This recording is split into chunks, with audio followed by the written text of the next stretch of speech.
আসেন ওয়েলকাম। এতদিন পর্যন্ত আমেরিকার ধরনা হিন্দি 2000 আর স্থলযুদ্ধের জন্য তার 10,000।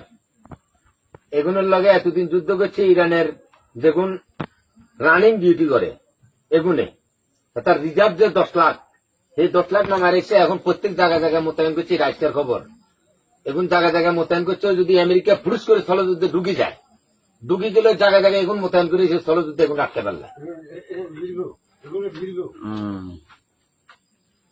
হুট করে ঢুকি যাবো 2টা-3টা বাজে আকস্মিক বিমান হামলা করি, বোম টোম মারি, বস মানুষের আতঙ্ক সৃষ্টি করে দিয়ে তারা এনে বাইরে উঠে ঢুকি যাবো। এই ঢুকি গেলে মানে ওগুলো চারিদিক থেকে আটকালে আর বাইরে আমেরিকা ফলো করছে যে বাইরে নইলে প্যারাসুট আছে না, হেলিকপ্টার প্যারাসুটে 2000 নামবো।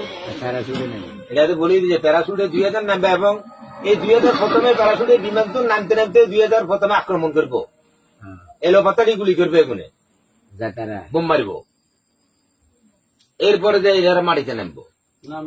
প্যারাসুট যতক্ষণ আকাশে উড়ে ততক্ষণ এরা আকাশে খাইয়ে যুদ্ধ করবো।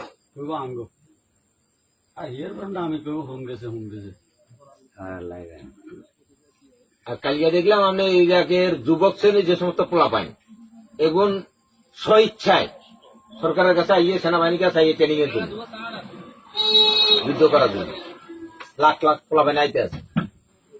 আর হাতারা চিন্তা করছে আমার রাষ্ট্র যখন আমরা এনে এনে হয়তো আঙ্গর ব্যস্ত করবি নাকি আমার দেশের মতন কি দল বাইজুন কে কোন দল হইলে তো আমেরিকাতে নামলে তো আমার ব্যস্ত করি তো মরিজন যাম এনে তো বাসা বাসিনি হয়তো প্যারাসুটে নামি সঙ্গে কোন দল করে এটা টোকাইবনি। এর যাই রবির কাস্টমার কেয়ারের নাম্বার কত কোথায় আছে?